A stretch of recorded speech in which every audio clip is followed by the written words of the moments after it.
वैशाख मासिक शिवरात्रि व्रत कथा। धार्मिक पौराणिक कथा के अनुसार चित्रभानु नाम का एक शिकारी था। जानवरों की हत्या करके वो अपना परिवार को पालता था। वो एक साहूकार का कर्जदार था, लेकिन उसका ऋण समय पर ना चुका सका। क्रोधित साहूकार ने शिकारी को शिव मठ में बंदी बना लिया। संयोग से उस दिन शिवरात्रि थी। शिकारी ध्यान मगन होकर शिव संबंधित धार्मिकों बातें सुनता रहा। चतुर्दशी को उसने शिवरात्रि का व्रत की कथा भी सुनी।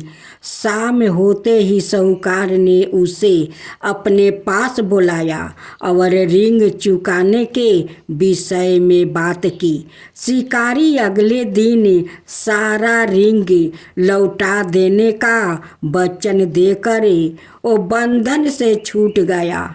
अपनी दिनचर्या की भांति वो जंगल में शिकार के लिए निकला, लेकिन दिन भर बंदी गिरह में रहने के कारण भूख प्यास से व्याकुल था। शिकार खोजता हुआ वो बहुत दूर निकल गया। जब अंधकार हो गया तो उसने विचार किया कि रात जंगल में ही बितानी पड़ेगी। वो वन में एक तालाब के किनारे एक बेल के पेड़ पर चढ़कर रात बिताने का इंतजार करने लगा। बेल वृक्ष के नीचे शिवलिंग था, जो बेल पत्रों से ढका हुआ था। शिकारी को उसका पता ना चला।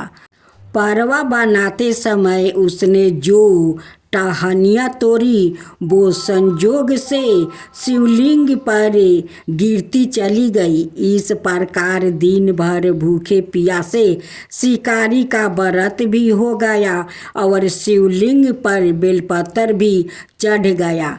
एक पहर रात्रि बीत जाने पर एक गर्भिणी हिरनी तालाब पर पानी पीने पहुंची। शिकारी ने धनुष पर तीर चढ़ाकर ज्यों ही पर चंचा घींची। हिरनी बोली, मैं गर्भिणी हूँ, शीघ्र ही प्रसव करूँगी। तुम एक साथ दो जीवों की हत्या करोगे, जो ठीक नहीं है।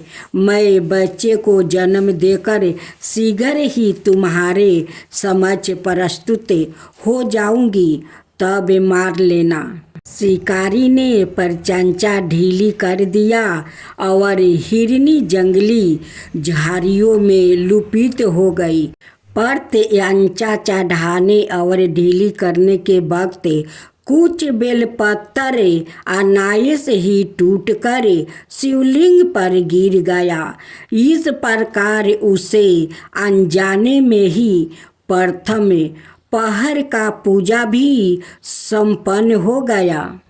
कुछ ही देर बाद एक और हिरनी उधर से निकली। शिकारी की प्रसन्नता का ठिकाना न रहा। समीप आने पर उसने धनुष पर बाण चढ़ाया। तब उसे देखे हिरनी ने विनम्रता पूर्वक निवेदन किया, हे शिकारी, मैं थोड़ी देर पहले ऋतु से निमृत हुई हूँ। कामातुर विरहिणी हूँ। अपने प्रिया की खोज में भटक रही हूँ। मैं अपने पति से मिलकर शीघ्र ही तुम्हारे पास आ जाऊँगी। शिकारी ने उसे भी जाने दिया। 2 बार शिकार को खोकर उसका माथा ठनका। वो चिंता में पड़ गया। रात्रि का आखिरी पहर बीत रहा था। इस बार भी धनुष से लाग कर कुछ बेलपत्र शिवलिंग पर जा गिरा और दूसरे पहर की पूजा भी संपन्न हो गई। तभी एक अनाई हिरनी अपने बच्चों के साथ उधर से निकली। शिकारी के लिए यह सवानीरा में अवसर था। उसने धनुष पर तीर चढ़ाने में देर नहीं लगाई। वो तीर छोड़ने ही वाला था कि हिरनी बोली, हे शिकारी, मैं इन बच्चों को इनके पिता के हवाले करके लौट आऊंगी। इस समय मुझे मत मारो। शिकारी हंसा और बोला, सामने आए शिकार को छोड़ दूं? मैं ऐसा मूर्ख नहीं। इससे पहले मैं 2 बार अपना शिकार खो चुका हूँ। मेरे बच्चे भूख प्यास से व्याकुल हो रहा होगा। उत्तर में हिरनी ने फिर कहा, जैसे तुमने अपने बच्चों की ममता सता रही है, ठीक वैसा ही मुझे भी। हे शिकारी, मेरा विश्वास करो, मैं इन्हें इनके पिता के पास छोड़कर तुरंत लौटने की प्रतिज्ञा करती हूँ। हिरनी का दुख भरा स्वर सुनकर शिकारी को उस पर दया आ गई। उसने उस मिर्गी को भी जाने दिया। शिकार के अभाव में और भूख प्यास से व्याकुल शिकारी अनजाने में ही बेल वृक्ष पर बैठा बेल पत्र तोड़ तोड़ कर नीचे फेंकता जा रहा था। पाँव फटने को हुआ तो एक हष्ट पुष्ट मिर्ग उस रास्ते पर आया। शिकारी ने सोच लिया कि इसका शिकार वो अवश्य करेगा। शिकारी की तनी प्रयाचा देखकर मिर्ग मिनित स्वर में बोली, हे शिकारी, यदि तुमने मुझसे पूरब आने वाली 3 मिर्गियों और छोटे छोटे बच्चों को मार डाला है तो मुझे भी मारने में विलंब ना करो, ताकि मुझे उनके वियोग में एक क्षण भी दुख ना सहना पड़े। मैं उन हिरनियों का पति हूँ। यदि तुमने उन्हें जीवन दान दिया है तो मुझे भी कुछ क्षण का जीवन देने की कृपा करो। मैं उनसे मिलकर तुम्हारे समक्ष उपस्थित हो जाऊँगा। मिर्ग की बात सुनते ही शिकारी के सामने पूरी रात का घटना चक्कर घूम गया। उसने सारी कथा मिर्ग को सुना दिया। तब मिर्ग ने कहा, मेरी 3 पत्नियां जिस प्रकार प्रतिज्ञाबद्ध होकर गई है, मेरी मृत्यु से अपने धर्म का पालन नहीं कर पाऊंगी। अत जैसे तुमने उन्हें विश्वास पात्र मानकर छोड़ा है, वैसा ही मुझे भी जाने दो। मैं उन सबके साथ तुम्हारे सामने शीघ्र ही उपस्थित हो जाऊंगा। शिकारी ने उसे भी जाने दिया। इस प्रकार प्रात हो आई। उपवास, रात्रि जागरण और शिवलिंग पर बेलपत्र चढ़ाने से अनजाने में ही पर शिवरात्रि की पूजा पूर्ण हो गई। पर अनजाने में ही किए हुए पूजा का परिणाम उसे तत्काल मिला। शिकारी का हिंसक हृदय निर्मल हो गया। उसमें भगवान की शक्ति का वास हो गया। थोड़ी ही देर बाद वो मिर्ग सपरिवार शिकारी के समक्ष उपस्थित हो गया ताकि वो उनका शिकार कर सके। किंतु जंगली पशुओं की ऐसी सतता सात्विकता एवं सामूहिक प्रेम भाव देख कर शिकारी को बड़ी गलनिया हुई। उसने मृग परिवार को जीवन दान दे दिया। अनजाने में शिवरात्रि का व्रत का पालन करने पर शिकारी को मोक्ष और शिवलोक की प्राप्ति हुई। भोलेनाथ की जय हो, भोलेनाथ की जय हो, माता पार्वती की जय हो, माता पार्वती की जय हो। एक साहूकार था जो भगवान शिव का अनाय भक्त था। उसके पास धन आए किसी भी चीज की कमी नहीं थी, लेकिन उसकी कोई संतान नहीं थी और वो इसी कामना को लेकर रोज शिव जी के मंदिर जाकर दीपक जलाता था। उसके इस भक्ति भाव को देखकर एक दिन माता पार्वती ने शिव जी से कहा कि प्रभु, यह साहूकार आपका अनय भक्त है, इसको किसी बात का कष्ट है तो आपको उसे अवश्य दूर करना चाहिए।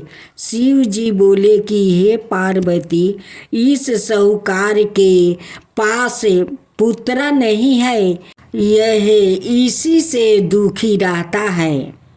माता पार्वती कहती है कि हे ईश्वर, कृपा करके इसे पुत्र का वरदान दे दीजिए। तब भोलेनाथ ने कहा कि हे पार्वती, साहूकार के भाग्य में पुत्र का योग नहीं है। ऐसे में अगर इसे पुत्र प्राप्ति का वरदान मिल भी गया तो वो केवल 12 बरस की आयु तक ही जीवित रहेगा। यह सुनने के बाद भी माता पार्वती ने कहा कि हे प्रभु, आपको इस साहूकार को पुत्र का वरदान देना ही होगा। अनाथ भक्त क्यों आपकी सेवा पूजा करेंगे।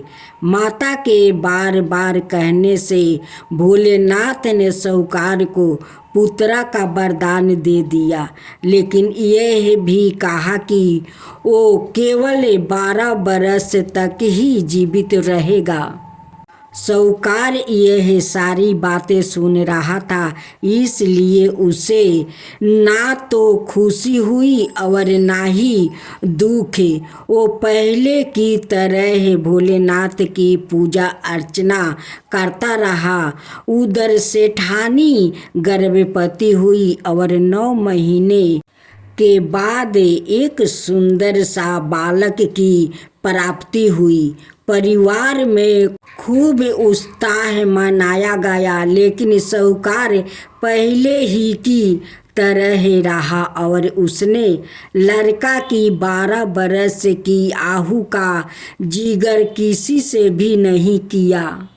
जब बालक 11 बरस की आयु हो गई तो एक दिन साहूकार की सेठानी ने बालक के विवाह के लिए कहा।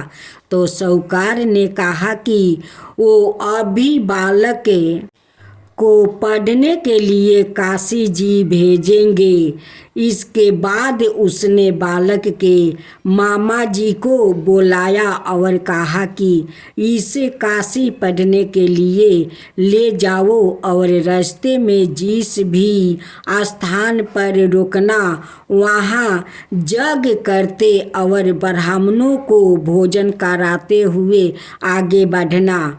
उन्होंने भी इसी तरह करते हुए जा रहे थे कि रास्ते में एक राजकुमारी का विवाह था।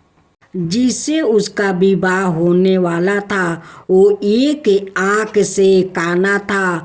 तो उसके पिता ने जब अति सुंदर साहूकार के बेटे को देखा तो उनके मन में आया कि क्यों ना इसे ही घोड़ी पर बैठाकर शादी के सारे कार्य संपन्न करवा लिया जाए। तो उन्होंने मामा से बात की और कहा कि इसके बदले में वो अथाह धन देंगे। तो वो भी राजी हो गया। इसके बाद साहूकार का बेटा विवाह की वेदी पर बैठा और जब विवाह क्रिया संपन्न हो गया तो जाने से पहले उसने राजकुमारी की चदरी के पल्लू पर लिखा कि तेरा विवाह तो मेरे साथ हुआ, लेकिन जिस राजकुमार के साथ भेजेंगे वो तो एक आँख का काना है। इसके बाद वो अपने मामा के साथ काशी के लिए चल गया। उधर जब राजकुमारी ने अपनी चुनरी पर यह लिखा हुआ पाया तो उसने राजकुमार के साथ जाने से मना कर दिया। तो राजा ने भी अपनी पुत्री को बारात के साथ विदा नहीं किया। बारात वापस लौट गई। उधर मामा और भांजे काशी पहुंच गए थे। एक दिन जब मामा ने जग रचा रखा था और भांजा बहुत देर तक बाहर नहीं आए तो मामा ने अंदर जाकर देखा तो भांजे का प्राण निकल चुके थे। वो बहुत परेशान हुए, लेकिन सोचा कि अभी रोना पीटना मचाया तो ब्राह्मण चल जाएंगे और जग का कार्य अधूरा रह जाएगा। जब जग संपन्न हुआ तो मामा ने रोना पीटना शुरू किया। उसी समय शिव पार्वती उधर से जा रहे थे तो माता पार्वती ने शिव जी से पूछा, हे प्रभु, ये कौन रो रहा है? तभी उन्हें पता चलता है कि यह तो भोलेनाथ के आशीर्वाद से जन्म हुआ साहूकार का पुत्र है। तब माता पार्वती कहती है कि हे स्वामी, इसे जीवित कर दीजिए। अनाथ रोते रोते इसके माता पिता के प्राण निकल जाएंगे। तब भोलेनाथ ने कहा कि हे पार्वती, इसकी आहु इतना ही थी सो वो भोग चुका है। लेकिन माँ के बार बार आग्रह करने पर भोलेनाथ ने जीवित कर दिया। लड़का ओम नमः शिवाय करते हुए उठा और मामा भांजे दोनों के ईश्वर को धन्यवाद दिया और अपनी नगरी की ओर लौटा। रास्ते में वही नगर पारा और राजकुमारी ने उन्हें पहचान लिया। तब राजा ने राजकुमारी को साहूकार के बेटे के साथ बहुत सारे धन धनाये के साथ विदा किया। उधर साहूकार और उसकी पत्नी छत पर बैठे थे। उन्होंने यह प्रण कर रखा था कि यदि उनका पुत्र सकुशल ना लौटा तो वो छत से कूद कर अपना प्राण त्याग देंगे। तभी लड़के के मामा ने आकर साहूकार के बेटे और बहू के आने का समाचार सुनाया, लेकिन वो नहीं माने तो मामा ने शपथ पूर्वक कहा। तब तो दोनों को विश्वास हो गया और दोनों ने अपने बेटे बहू का स्वागत किया। उसी रात साहूकार को सपने में शिव जी ने दर्शन दिया और कहा कि तुम्हारे पूजन से मैं प्रसन्न हुआ। इसी प्रकार जो भी व्याकृत इस कथा को पढ़ेगा या सुनेगा उसके समस्त दुखों दूर हो जाएगा और मन बचित सभी कामनाओं की पूर्ति होगी। जय शिवा ओमकारा, प्रभु हरे शिवा ओमकारा। ब्रह्मा विष्णु सदा शिव अर्धंगिनी धारा। ओम जय शिवा ओमकारा। एकानन चतुरानन पंचानन राजे। शिव कंचन राजे हंसासन गरुड़ास में विषवाहन साजे। ओम जय शिव ओमकारा दो भुज चार चतुर भुज दस भुज अति सोहे तीनों रूप निरखता त्रिभुवन जन मोहे। ओम जय शिव ओमकारा अक्षर माला बने माला मंडी माला धारी चंदन मृग मद सोहे बोले सुभिकारी। ओम जय शिव ओमकारा श्वेतांबर पीतांबर गंबर अंगे सनकादिक बरे मादिकी भूतादिकी संगे। ओम जय शिव ओमकारा करिके मध्यम कमंडल चक्र त्रिशूल धरता जग करता जग भरता जग पालन करता। ओम जय शिव ओमकारा ब्रह्मा विष्णु सदा शिव जानते अविवेका प्राण बचर के मध्यम यह तीनों एका। ओम जय शिव ओमकारा तीर गुण शिव जी के आरती जो कोई नर गावे शिवा जो कोई नर गावे। कहत शिवानंद स्वामी मन भजत शिवानंद स्वामी मन वांछित फल पावे। ओम जय शिव ओमकारा जय शिव ओमकारा।